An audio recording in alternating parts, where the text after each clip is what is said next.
Maria Assunta Rizzo, sindaco di San Pietro di Feletto. Signor Sindaco, buongiorno. Buongiorno. E io, Sindaco, la disturbo, posso darti del tu, perché certo. ci viene, noi ci conosciamo da parecchio tempo, ci viene in maniera più spontanea anche farti le domande. Certo. L'intenzione di questa intervista è quella di farti parlare del tuo territorio. E naturalmente i quasi 3 anni che abbiamo passato di pandemia ci hanno frenato, hanno creato delle difficoltà alle famiglie, alle aziende e anche alla comunicazione. Partiamo dagli spazi cultura, teatro, musica, che sono, secondo me, quegli spazi, naturalmente il tema teatro, cultura, musica, ma anche gli spazi dedicati alle associazioni che promuovono questo e che sono volontariato, patrimonio di ogni comune. Dopo tanti anni di sacrifici, dopo qualche anno di sacrifici, come pensi di gestire il rilancio della tua bellissima cittadina? Beh, naturalmente questi 2 anni e mezzo sono stati veramente tragici per tutto, soprattutto per il turismo e soprattutto per la parte culturale. Noi stiamo ripartendo, devo dire, abbiamo, con l'aiuto di una professionista, ci stiamo dando un'identità al territorio. Abbiamo creato un logo, un piccolo loghetto che, a dire il vero, sono le iniziali del nostro comune, San Pietro di Feletto, e con questo logo cerchiamo di creare gli eventi insieme, cioè insieme anche alle associazioni che tu dicevi adesso, alla Proloco che è, diciamo, importante ha un ruolo importante nel territorio. Per noi. Pertanto stiamo ripartendo proprio da questo piccolo logo che ci identifica, che le lettere del nostro comune, le iniziali San Pietro di Feletto, identifica anche delle caratteristiche del prodotto. S come sport, esempio, che è proprio le nostre colline sono vocate a questo, ma non solo ciclismo, anche semplicemente una passeggiata, semplicemente certo. un'escursione. Noi abbiamo anche bellissimi percorsi, il Papa Giovanni XXIII, la Val Trippera, ora i Landri e l'Andron. Ecco, perciò le sigle della nostra identificano proprio queste attività. Lo sport è molto importante per le persone, per gli uomini, donne, anziani, ma anche i ragazzi. Perché per i ragazzi è formazione alla vita. È formazione alla vita e riscoprono il territorio. Perché non sono abituati a fare questo. È vero. E aiutandoli, noi abbiamo anche creato un gruppo di ragazzi che identificano l'UNESCO, sono ambasciatori dell'UNESCO. Li stiamo formando, li abbiamo proprio creati noi qua, ed sono ragazzi che non vengono solo da San Pietro di Feletto, ma anche dai territori intorno.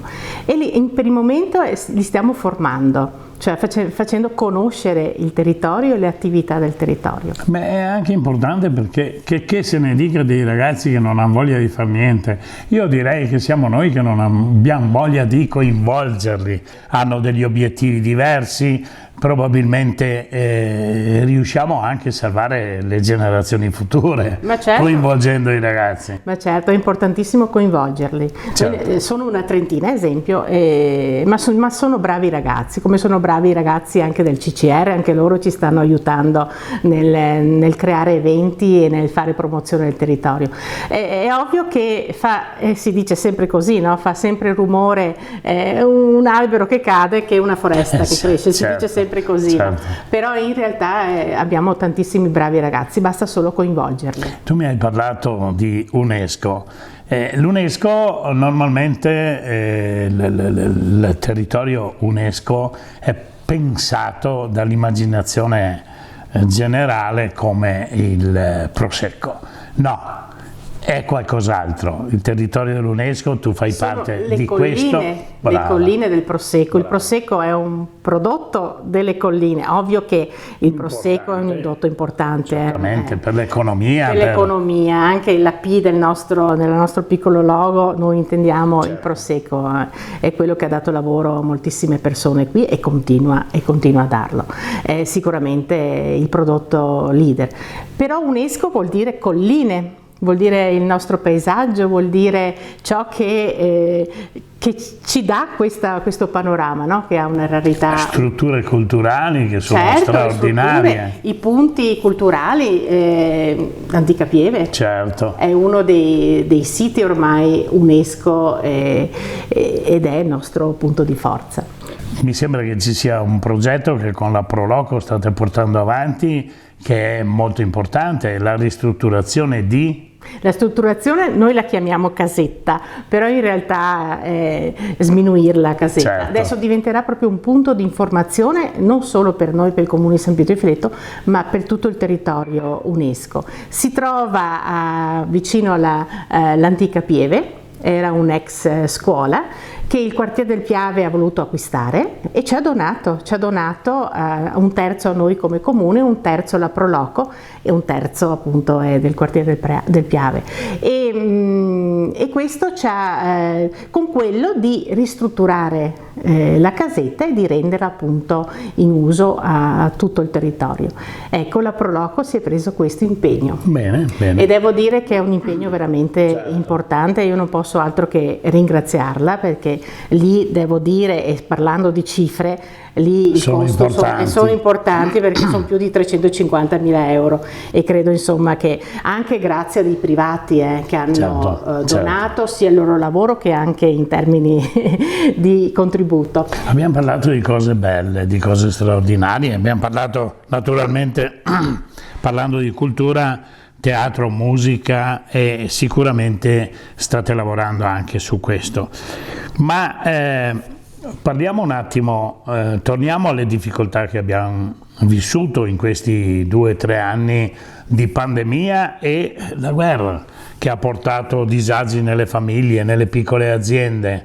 Voi avete previsto qualcosa in sostegno alle famiglie o alle piccole aziende per far superare con in maniera più agevole questo periodo? Beh sì, sicuramente. Per quanto riguarda le famiglie che hanno avuto bisogno, noi abbiamo proprio messo a disposizione di fondi, non solo che ci sono giunti dal Ministero, ma anche da parte di privati che ci hanno versato proprio di contributi. Abbiamo aiutato parecchie famiglie e devo dire che era un dovere assoluto, insomma, perché veramente ha colpito.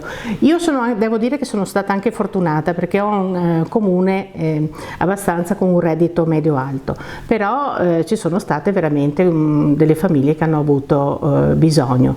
Mi ha colpito in particolare una famiglia che veramente con 3 figli e si sono trovati veramente senza lavoro e dovevano dare da mangiare semplicemente per dare del cibo ai ragazzi, perciò veramente situazioni che si sono create veramente particolari. Certo. Però immediatamente abbiamo provveduto immediatamente. Per quanto riguarda invece le aziende, siccome i fondi erano a disposizione, erano pochi, ci siamo chiesti magari quei 2.000 euro, 3.000 euro non serviva a niente, perciò abbiamo istituito uno sportello aziende dove le aziende hanno avuto la possibilità di informarsi su quali contributi in quel periodo erano a disposizione per loro. Perciò abbiamo chiamato questa professionista che ha consigliato le aziende su quali bandi o contributi accedere.